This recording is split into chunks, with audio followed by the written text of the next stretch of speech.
Welcome to Marsha's Plate. This is an interview episode where we talk to friends, family, other community members, and anybody else we want to talk to. Hey brother, hey sister, hey sibling, how are you? Hey brother, hey sister, hey sibling, how are you? Hey, how you been doing? Just checking in today on you. Hope that the joy. Hey, what's up, y'all? So I am so excited about this episode. I wanted to have this person on the show last year or the end of last year or the beginning of this year, and we're traveling and all that kind of stuff, but we worked it out and we finally got our schedules to match, and I'm just so excited. So our guest today is Shar Jossell. She is a LA-based award-winning journalist, media personality. She focuses on pop culture, reporting from an intersection of gender, race, entertainment. Don't try to pigeonhole her into just trans stuff. She's a journalist. Talk about everything. So make that clear. She has contributed to Variety, Zora, Fox Soul, Bold Culture, and she's just a bad bitch in the game, and I am so proud of her, and I just wanted to introduce her to y'all. And yeah, thank you for joining me. Thank you for having me, Diamond. This is an esteemed honor as someone who is a fan of the show. I check in, I listen, I got to keep my finger to the pulse, as you say, keep my finger to the pulse of the community. So thank you for having me. Thank you. And you're a Capricorn. Yes. So that means you are highly ambitious and you work hard. Yes. My moon is in Capricorn. I'm a Pisces, but my moon is in Capricorn. Okay, see, I have two sisters. They're twins. They're Pisces, but my moon, I'm a water sign. I'm Cancer moon. So polar opposites from what I understand on the zodiac. So yeah. Yes.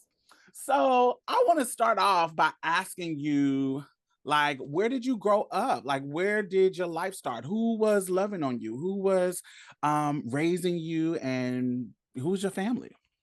Well, we're both Midwesterners, you and I both. I am from the Chicagoland area. I'm not from Chicago proper, but the suburb that I was raised in is like a 10-15 minute drive from like inner city Chicago. And like if I stand on Halsted at just the right angle, I can see the Sears Tower from my neighborhood.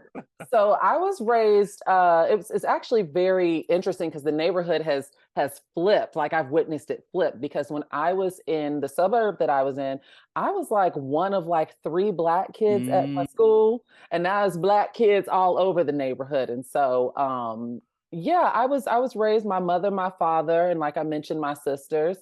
And that's the environment that I was in. I had a really good childhood when I think back. Like, I mean, it's give and take. There's always those moments, especially like, I've had issues with my father. We're good today, but for the most part, I had a pretty decent childhood, and that's where I'm from.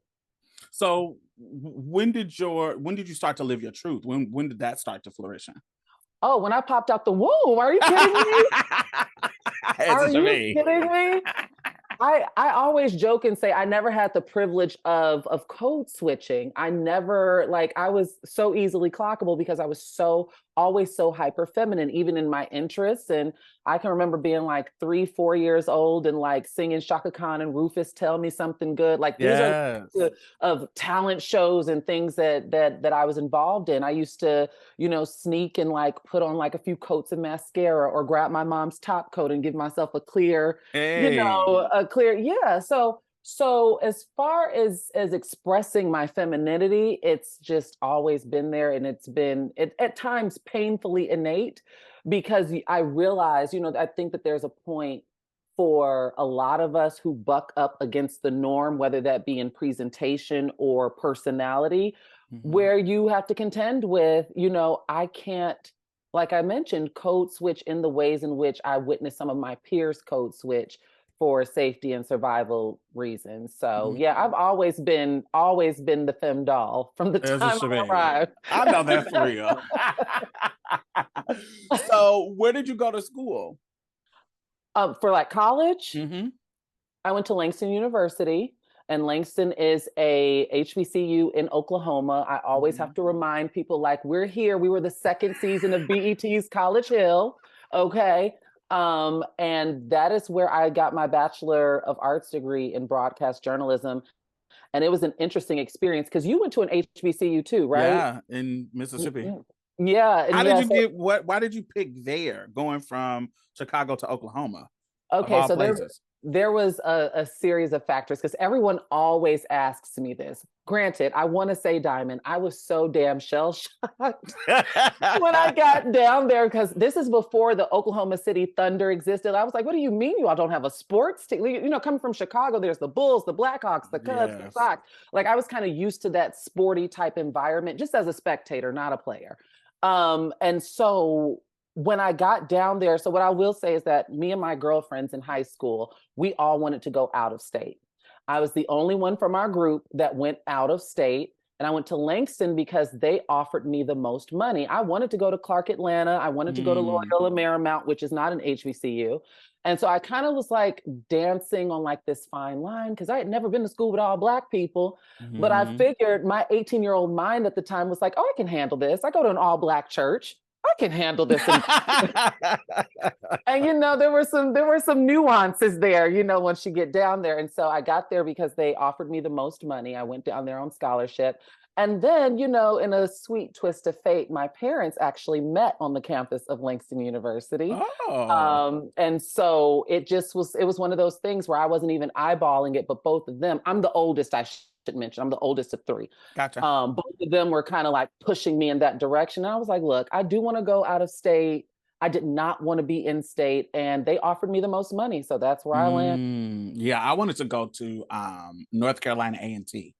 That's where when I did my tour, like I went to three different cities, three different schools. And when I did my tour, my favorite was going to Greensboro and going to North Carolina A&T. It was like, oh, this is where I want to be. But my mom, I liked Tennessee State too. I did a little college tour too. I liked Tennessee State, you know, Oprah's alma mater. You know, I know people got varying, but listen, I'm from Chicago. So Oprah was like, when I was growing up, it was Michael Jordan and Oprah Winfrey. They ran the city. Okay. They're icons to us, especially Midwest girls. Yeah. Yeah. And so I was looking at Tennessee State too. I had my eyes on a few different places, but it was one of those things where, you know, I had to make sacrifices because as I mentioned, I have two sisters that are under me that are twins, and they're 5 years under me. So, you know, they put me in school. My parents put me through school. And then it's like, oh, we have to have a come to Jesus. We have two children that are going to be going to school at the same time. They're twins, you know, so like we got to figure this out. And so yeah, you know, I think you're the oldest too, right? Yeah, so I am. Tons of sacrifices that we made as the oldest. I tell my brother he owes me. I'm gonna need him to buy me a house. Yes. And the crazy part, I think if he was rich, he would. Yeah, of course. Tell me about your journey as a Black journalist with, you know, at the intersection that your identity sits. Like, what are some of the challenges that you have seen as you pursued your career path? So what's interesting with this is like, once I got my degree, I ended up moving back to Chicago. And I moved back to Chicago in full confidence because I knew so many people. I knew people who worked at the Chicago Sun-Times, who were at Windy City Live, who worked. This is when Harpo Studios was still a thing. You know, Oprah was still like in her final season, I think, when I graduated. And all of that crap fell flat. I wound up working at Live Nation, Ticketmaster. I worked at Macy's at the cosmetics counter. I worked in cosmetics in undergrad too at Sephora, which was one of my favorite jobs. But and so what ended up happening was that I just picked up and left Chicago in my mid-20s and moved to LA. And I did it because I didn't want to do shoulda, woulda, couldas. And my mother had an open door policy. So I know that I'm very fortunate in that. I knew that if I went out to LA and I fell flat on my face, I could return home. And I No, but also, wait. That is so important for you to speak, because a lot of people don't understand how important that is to a person when they're out here trying to explore and find their way. There's a lot of, like me, I didn't have that. My mother was an addict, and my mama, when she was homeless, would have to come stay with me. And so I didn't have that kind of safety net. And there was so many times that I wish that I could go do things. I would have traveled abroad quicker than I thought. I would have done so much more exploring and risking if I knew I had that safety net. So that's so important for you to verbalize. Yeah, and when I did that, I should also mention I had a mentor because I interned at Oklahoma City's ABC affiliate, and one of the reporters who was I had two mentors there, and I remember we were talking about heartbreak. She's a Capricorn too. If she's listening to this, she'll remember this. And she was saying that like this is something that stuck with me, and it may be deemed toxic, but the older you get, the less empathetic people are to you. So we were talking about heartbreak, and I had gotten my little heart broken. And it's like, oh, when you're 18, 19, yeah, you can take a week off and be in your sweats and have your ice cream and process. But people are kind of unforgiving, like even your peers and your friends, if you get your heart broken at 33 and want to do that same thing, because you're supposed to, you know. And so I carried that with me in that, like, okay, if I go out to LA and I fail, air quote fail I was 26 when I moved out here, people would be a bit more forgiving, like my aunts, uncles, because everybody's watching, right? So it's like people would be more forgiving versus if I tried this at 36 and failed, because it's like you're supposed to have it figured out by now. Or you knew better. You too old to be making these decisions. Right. Which I have totally let go of because I've seen so many people just take different routes at 40, 50, 60, et cetera, et cetera. Toni Morrison didn't become Toni Morrison until she was in her 40s. Bingo. And so for me, my journalism has always been entertainment, based on the journey that I had in hard news. And hard news was one of those things where I determined that I would much rather talk about I don't know, Chris Brown having a tantrum than I wanted, I'd much rather talk about that versus, social injustice. I'll put it that way. And the reason why I came to that conclusion is because things when I worked in hard news were just taking so much away from me psychologically. It just was, I couldn't let it go. And I tip my hat to everybody that works at the local, Channel 2 and Channel 7, because the disassociation you have to work in those, I don't think they get their credit for. These journalists, these anchors, these reporters, they do not get the credit that they deserve of disassociating. When I worked in hard news, I saw the videos of the murders with no blur. You get the raw footage. When I worked in hard news, I worked the beat desk where you hear the 911 call come through because we don't know where, they don't know where they're sending news trucks. Oklahoma, first time I was called the N-word to my face, so I was learning. And so I realized I was like, this ain't it. I would much rather, and I should mention that I was in stealth. This was at the very beginning of my transition. I had started transitioning socially in my late teens and early 20s. But when I got my internship when I was an undergrad, I firmly believe that the person that hired me, the executive producer that gave me the thumbs up, thought that because at the time I had a blonde fade, I'll put it that way. And so he assumed I had a blonde fade and I was in women's clothing. And he made some assumptions, and I believe that's how I got in the door. Had he known the realty, I can't say. I can't say if that's something. And so at the time, I should mention, Diamond, that this is being juxtaposed against like being from Chicago. I know the girls are pumping my head full of information, my elders, like there's still things that I'm working through unlearning right now that, the girls used to tell me in Chicago when me and my friends would like sneak to North Halsted and Belmont, which was like the Boys Town district. Yeah. The girls in Chicago that I would be around. I call them the old generator girls. Yes. they weren't very open. And so I think that, and when I say open, I mean like as far as like how they navigated the world, but they really couldn't be. When I look at the time, they really couldn't. It wasn't all this talk of like what the things we talk about today, as far as like varying identities and how people show up in the world. And so I felt like they affirmed my internalized transphobia. There would be girls that would read me, like when I was presenting, like non-binary, like they'd be like, oh, you're very beautiful, but I see you doing the halfway thing. And it would make me feel like I've always been a confident girl, Diamond. Like, don't get it fucked up. Like, I've always been confident. Right. But there would be things that would sometimes make me feel this big, and I didn't know, they lace it in saying it with love, but I didn't think that it was always in love. There was a girl that told me, you're going to need silicone in your cheeks and silicone in your forehead and silicone. And that's like, literally, this is like on a corner at like 2 a.m. And I was with my girlfriend, Talia, who's also trans, and then my dearly departed friend, Kenny. And we used to be GBC. We used to be the Girl Boom Click. Back in the day. This is like 2004, 2005. We was the Girl Boom Click, and then there was like, things that like the girl that kisses and tells never gets kissed again when it came to dating.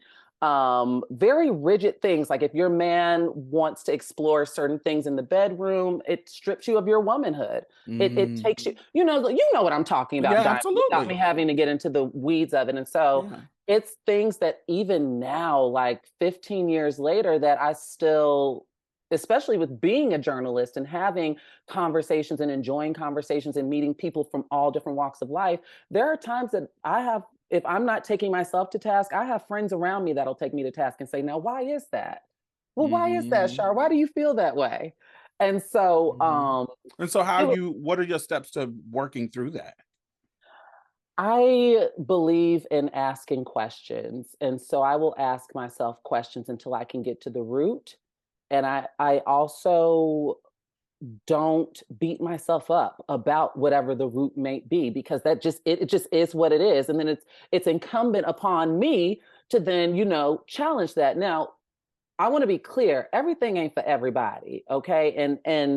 And everybody's not, I don't want to be on your podcast and make it seem like, oh, I'm this all encompassing, got it all figured out, everything makes sense type of girl, because I'm not. There's still a lot that I'm still working through. But I always ask myself the questions, the same questions that I would ask someone else.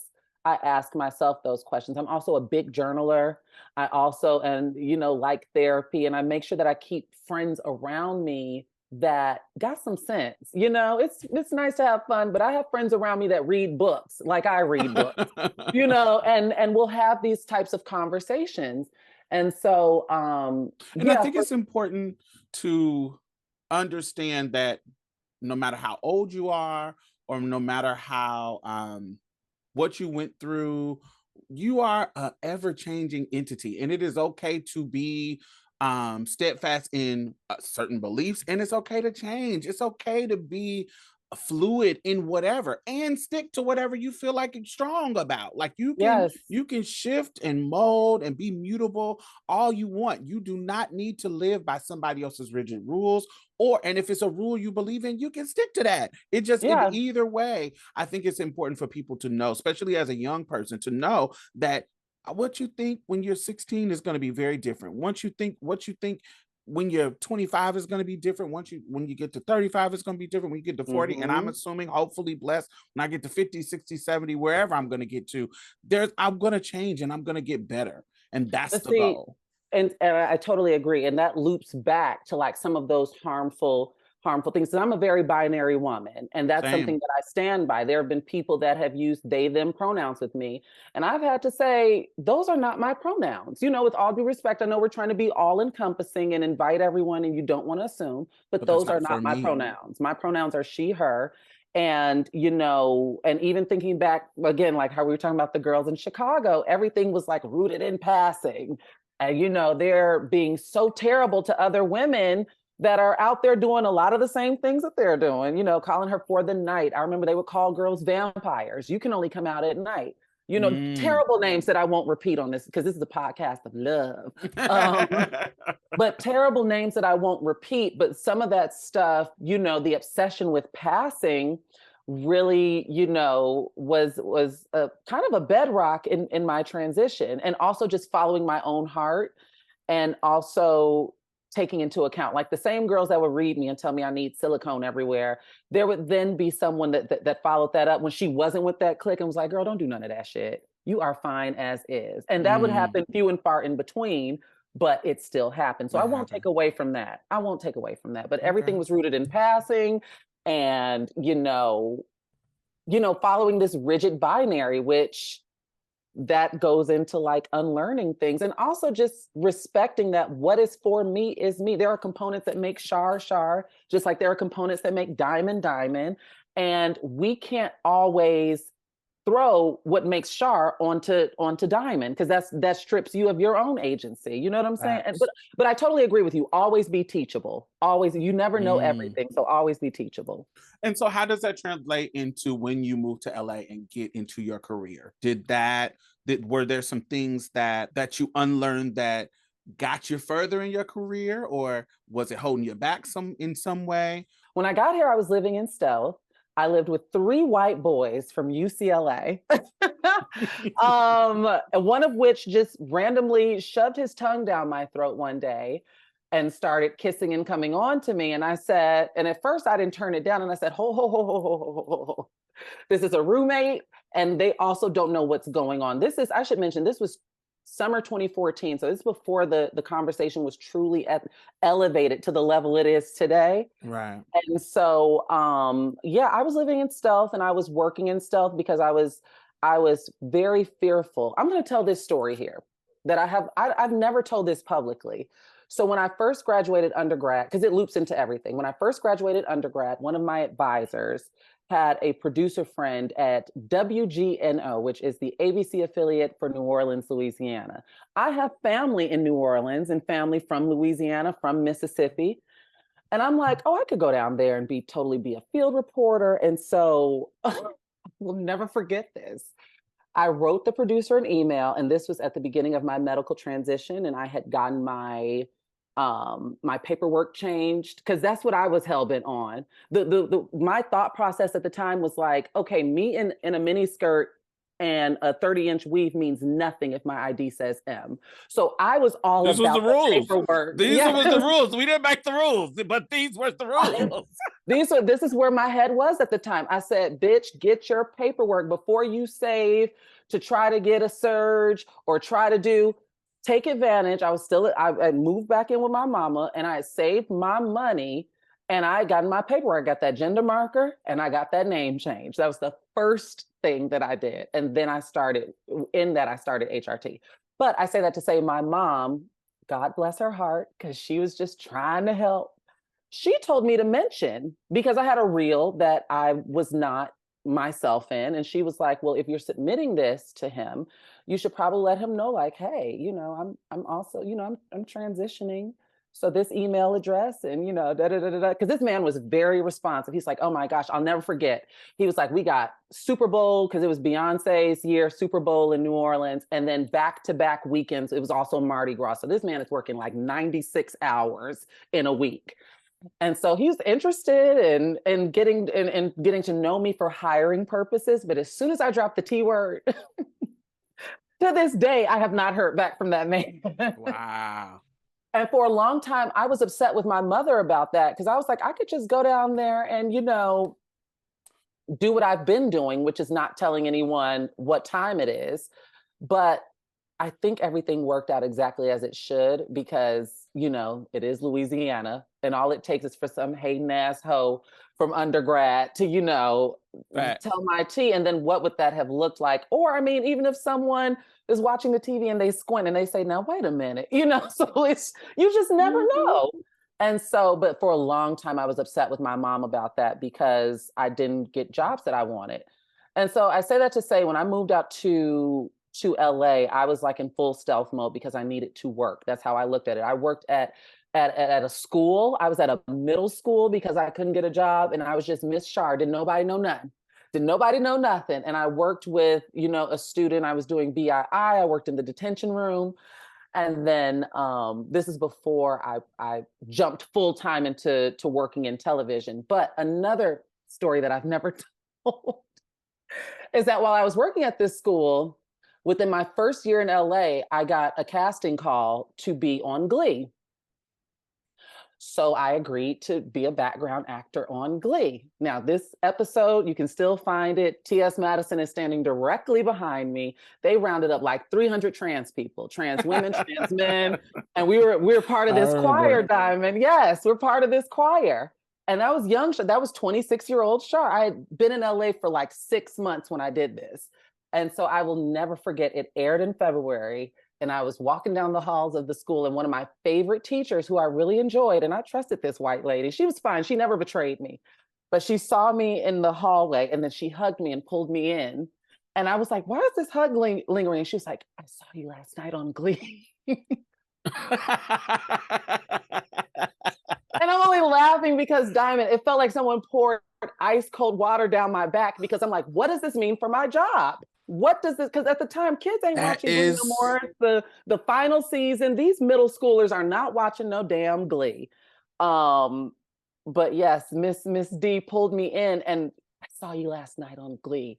And I was just shell shocked for the rest of the day, because I did not know what that meant for my job. And so so I was living in Stealth, and I worked in unscripted TV. I left the school. Once I left that school job, I was working in unscripted TV. My first job outside of that was actually Basketball Wives as a talent assistant. I did season 5 when we met Duffy and Angel Love and all those girls. And then from there, it was kind of like I was doing part-time journalism, but full-time reality TV, because I worked on Welcome to Sweetie Pies. I worked a few seasons of Project Runway as a release coordinator. Like, I had subordinates, I had production assistants under me. Mind you, this is all just Shar showing up. Right. You ain't got to know what's going on, And so, and I'm bobbing and weaving through this timeline. But what I will say is, in 2015, I came out publicly.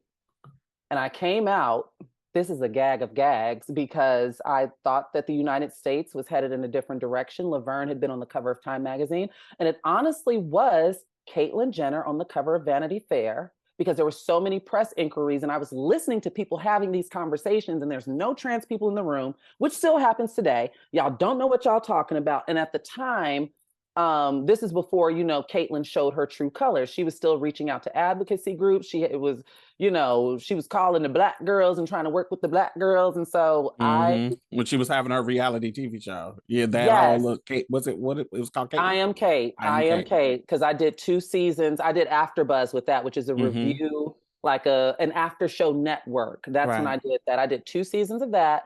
But I remember I publicly came out, and my first big interview was with one of my hometown radio stations, 107.5 WGCI. And it was a messy interview. But the thing is, as a journalist and as an interviewer, you can't get me. We gonna dance together. You can't get me. And the personality on the radio at the time was asking questions that were in bad faith. And she was trying to get me. Like, I'm there to talk about Caitlyn and the significance of this moment. And she's like, Shar, so what is your birth name? And I'm like, I don't see how that is pertinent to this conversation. Of course, they cut all of this out when they aired it. Right. And they cut her question out and stuff. But it was those types of like Beatty type questions. She was really trying to knock me off of my game. And it showed me that, okay, you all are not interested in having conversations surrounded around transness or trans people. You're looking for a soundbite. You're looking for a moment. And so once I came out, it still was one of those things on a need to know basis. Right. And I still kind of act like that, if I'm being honest. And that's not to say that I'm not proud of who I am, because I'm very proud to be a Black woman who's trans. However, if it is not, this is my own personal politic. And as you just mentioned, it may change next week. I don't know. It may change next year. But the way that I have navigated my career in Hollywood and in Los Angeles is, if it is not pertinent to the conversation or to the job, I don't see the need for it to be brought up. I look at my transness as a piece of my pie, not my whole pie. That's just my personal politic.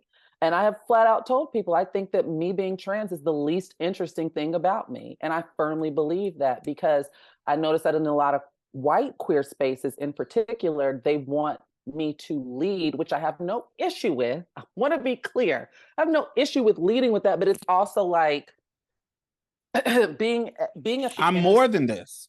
Exactly. Yes. And being at the intersections of multiple identities, it's like, yes, I'm in this white queer space and I'm actually experiencing racism Right now. like right now in real time and misogynoir right now in real time.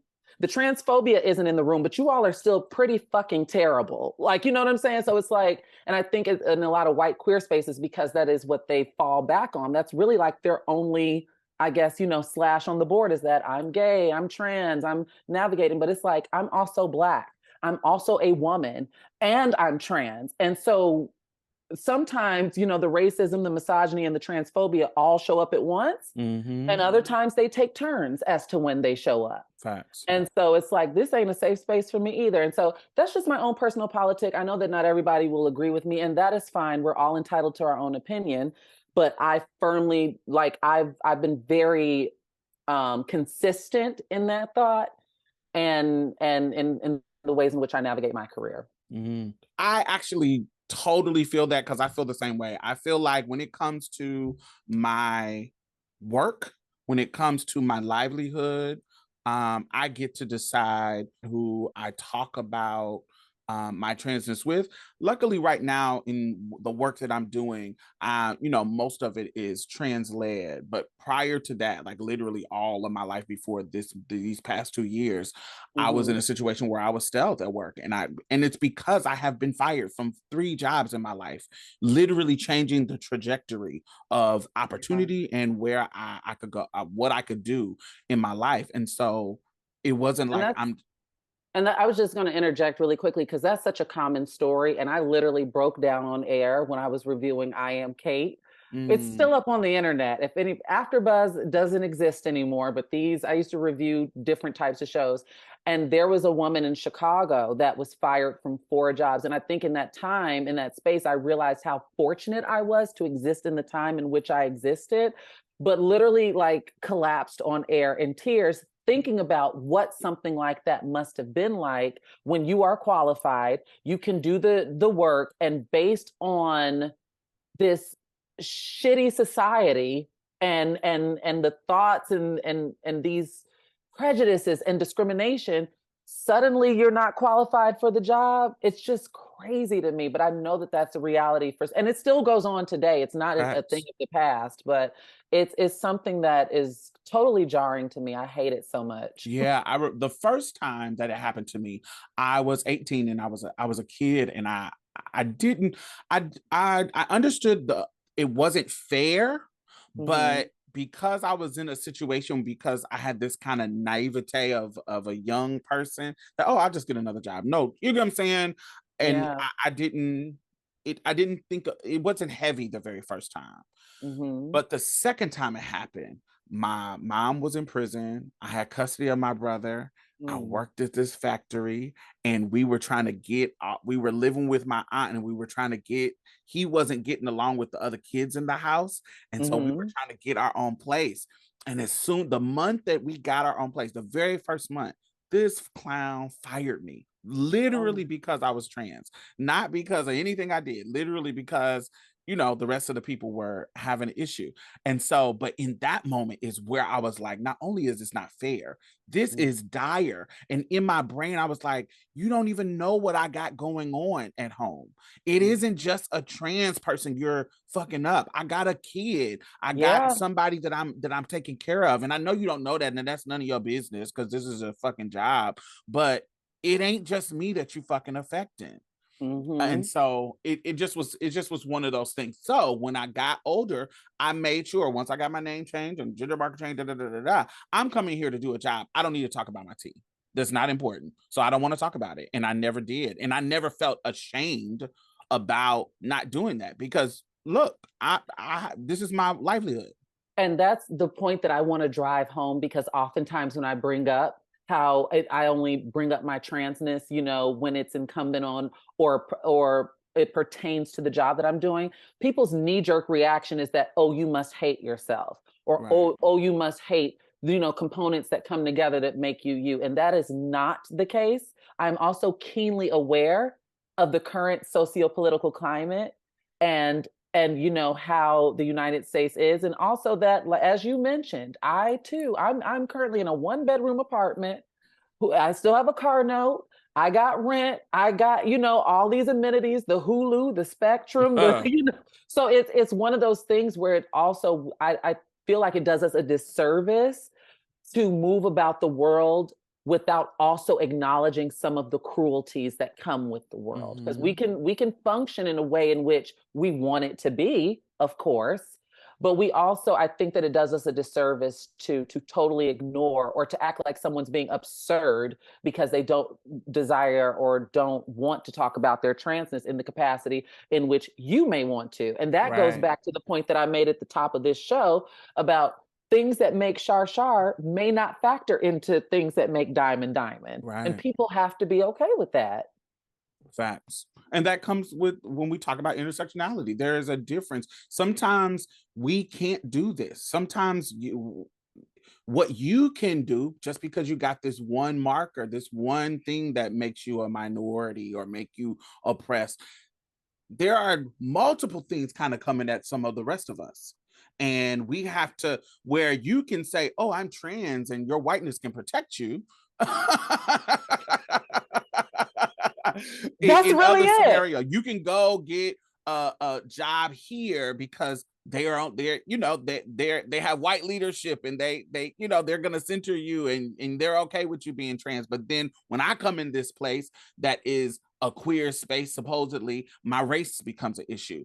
And so you have gonna have way more opportunities and way more freedom to be able to say, I'm trans and I'm proud.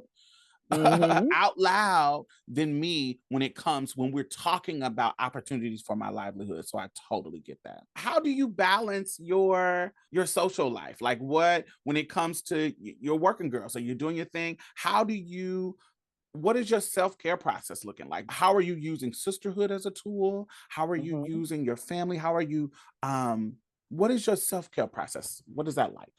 So my self-care process has, of course, changed throughout the course of my life. And even what I will say post 2020, it has changed. I've watched people online kind of romanticize. I miss lockdown. I'm like, that was such a traumatic time for me for reasons that I won't get into on this show. But it was multi-layered that I'm like, even I'm imagining myself at 80 and someone saying, Miss Shar, what was 2020 like? And I'm like, get somebody else to do it. Yes, get somebody else to do it. And so for me, self-care, I really depend on sisterhood. I have to shout out Never Ending Nina. She's an artist. She's a singer. She's from New Orleans and she's one of my good friends out here. Someone that I consider a sister. I feel like we both have shown up for one another and we both have decompressed, for one another. And so I love her. And sisterhood for me has changed a lot throughout different times. There are times in which I remember going to women's empowerment things back in 2016, and we were all a sisterhood.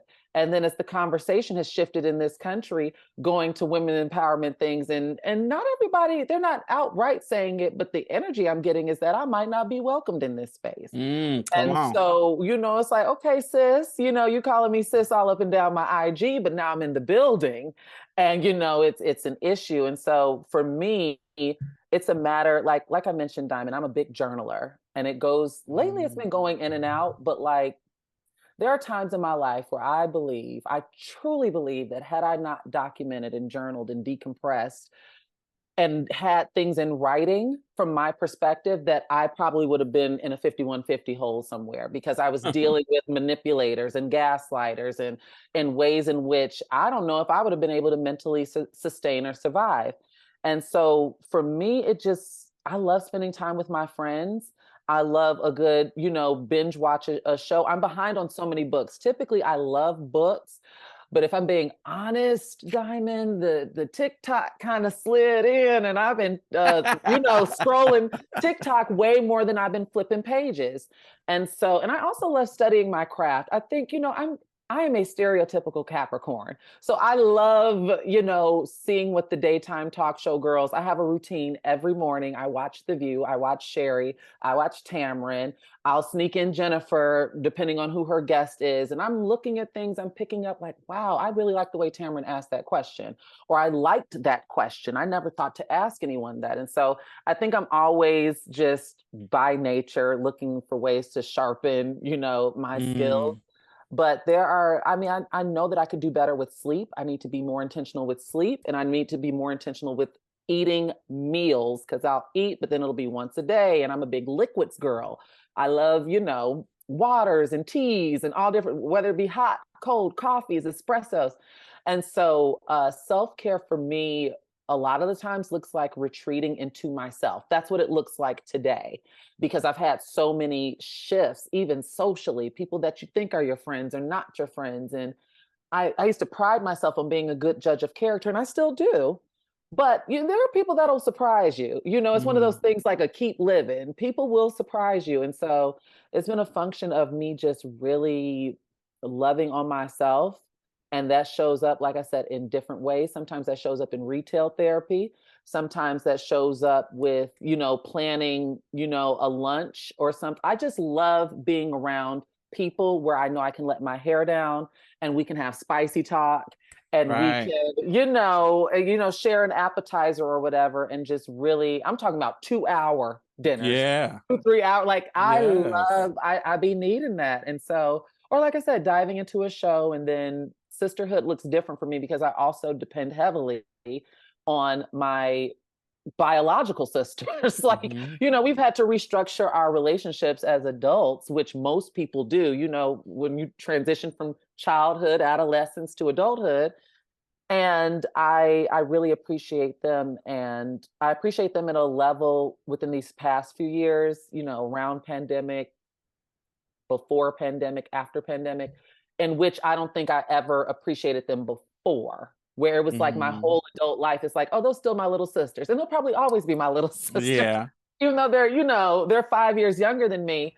But it's like, I think seeing them as fully encompassed and fully grown women. These aren't little Mm. girls now, okay? These are women with a capital W. Amen. And we've had to and they view me the same, So we've had to really iron some things out, and we're super, super close right now. And I'm really grateful for that.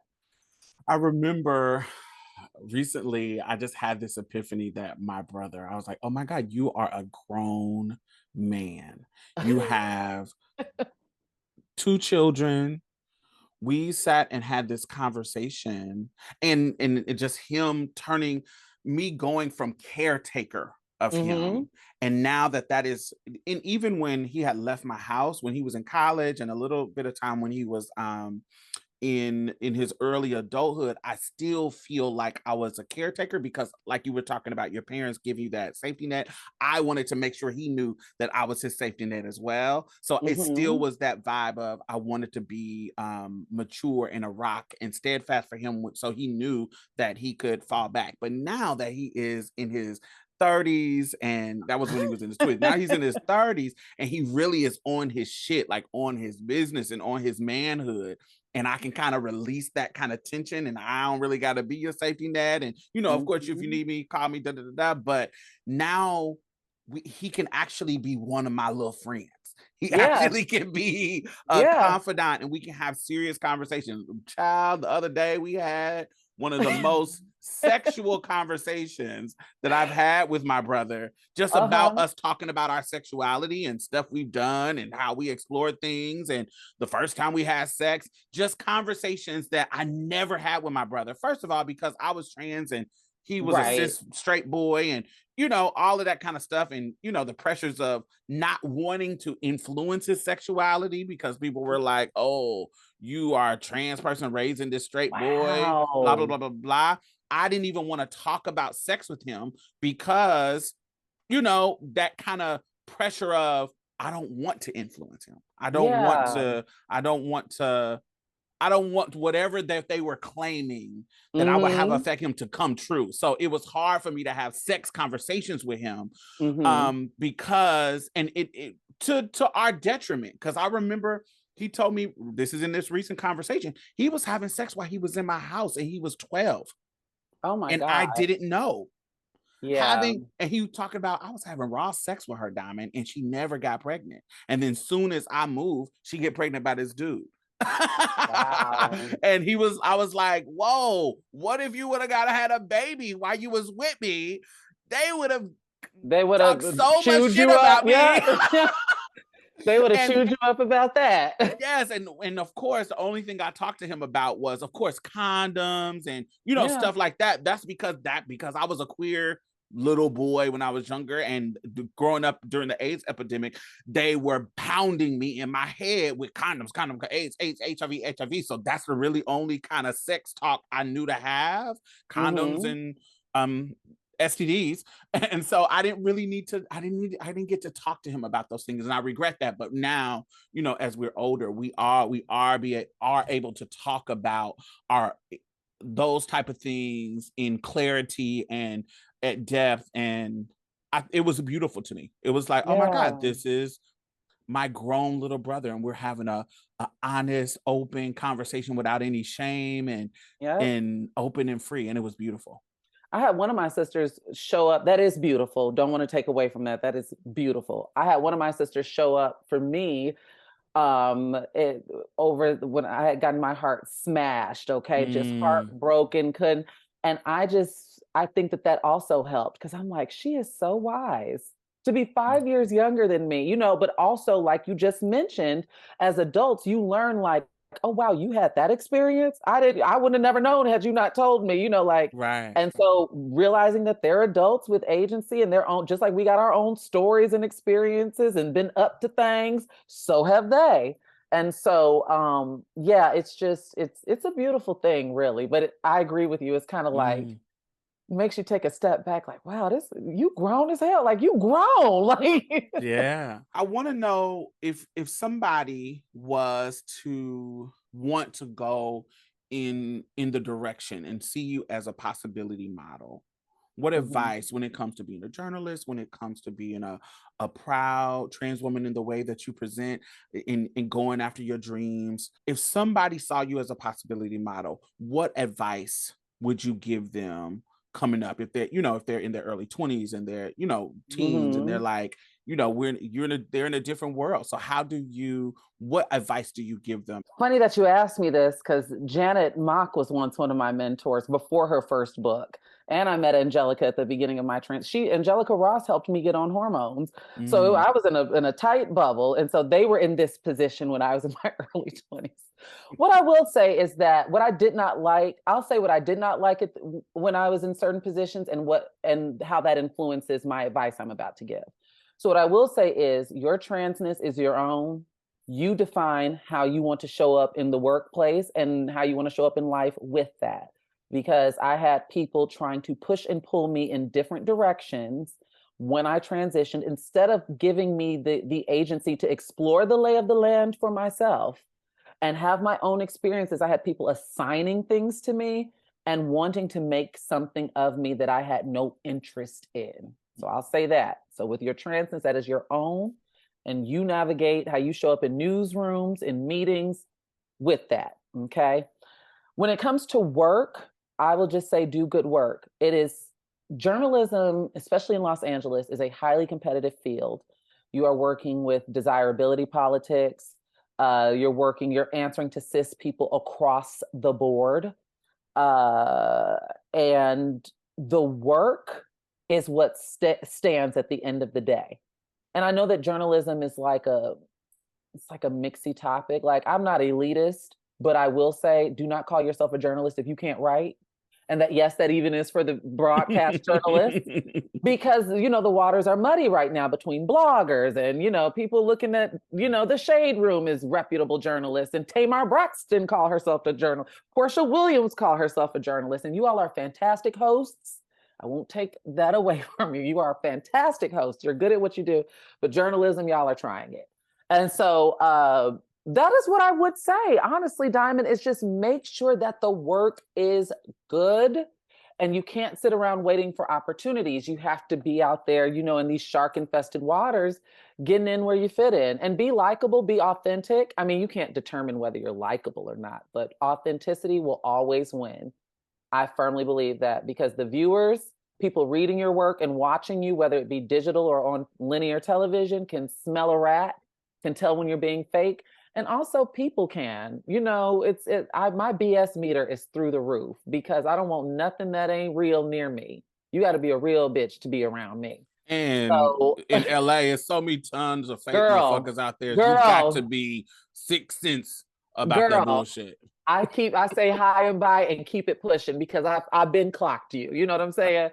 But yeah, that is what I'd say as far as any, you know, trans people, whether that be trans women, trans men, trans people, just as a whole, watching me as a possibility model, is to just do good work.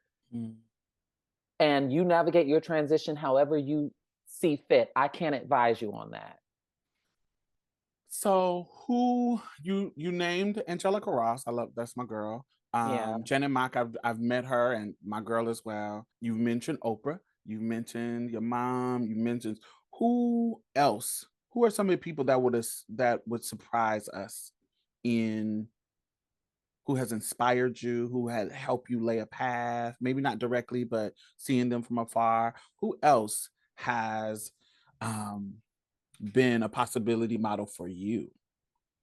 I don't know if I have any surprises per se, but you know, the dearly departed Monica Roberts is certainly, we exchanged some words in DMs on Twitter when we followed each other, which was, I believe, in 2019 or 2020. So everything came, you know, I had limited time with her. Yeah. I'll say that. And so she's someone who really, I marveled at how even I would have loved to have asked her, how does she balance doing the type of reporting that she's doing and not letting it stick on her spirit in a way in which it would stick to mine. And so there's her. I mean, I have so many influences. I love Tamron Hall. I mean, I have so many influences. Oprah's good. Tamron's good. Wendy was very nice to me. Yes, I have shared space with Wendy Williams twice. And this was in the, you know, at the height of her show. This is before everything. This is like season 6 Wendy.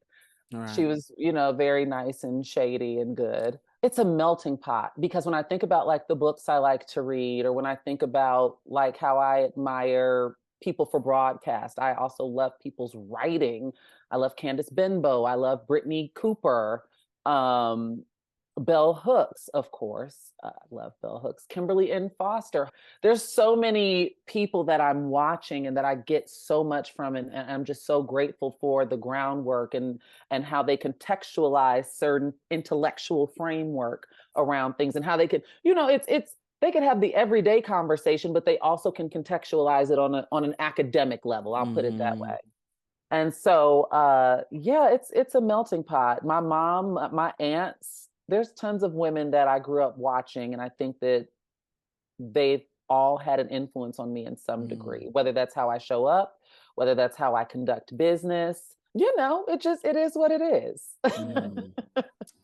I want to thank you for just and you too. I don't want to take away from you. No, run the tape back. You too.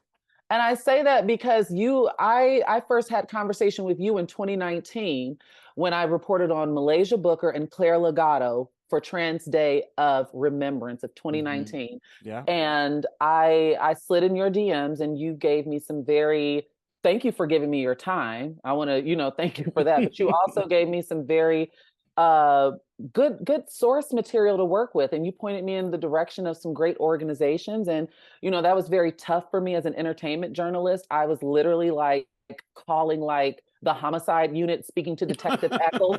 Like, I'm like, what the hell am I doing? I just want to talk Chloe and Tristan. But you know, that assignment was very tough for me. And so, and even you and all of the work and all of the transitions and iterations that, you know, this show has gone under, and the conversations that you lead. Like I said, I tune in, I sing along, give me euphoria. I'm a fan, Diamond. So you too. You too. Thank you. Thank you. Thank you. Thank you. Thank you for that. That is so affirming. And I am so proud. You are one of the people that I see doing your thing and just being in a box that is all her own. And I love that. I love to see people doing things that I that I just I'm like, wow, like it's just something that I just appreciate when I see, like you mentioned Nina. Nina's one of them. When I see T.S. Madison, when I see even like Kat Black, she's from LA. Oh yes, I Just love Kat too. yeah, Love Kat. love Kat. Like it's just so many people that I see doing their things in their own unique ways, and it just makes me so proud. And I just love seeing it. Thank you, and thank you for taking the time to be on the show. Thank you for having me. This was fun. I feel like I was all over the place, but this was It's fun. okay. Tell the people where they can find you. You can find me at Shar Says So, and that's all of my socials. And that's Shar with an S, SHAR, says, not say, but says so. So SHARSAYSSO. And I will definitely have those linked in the bottom. Thank you for listening. Show Shar some love, and thank you for coming to Marsha's Plate. Thank you, Diamond.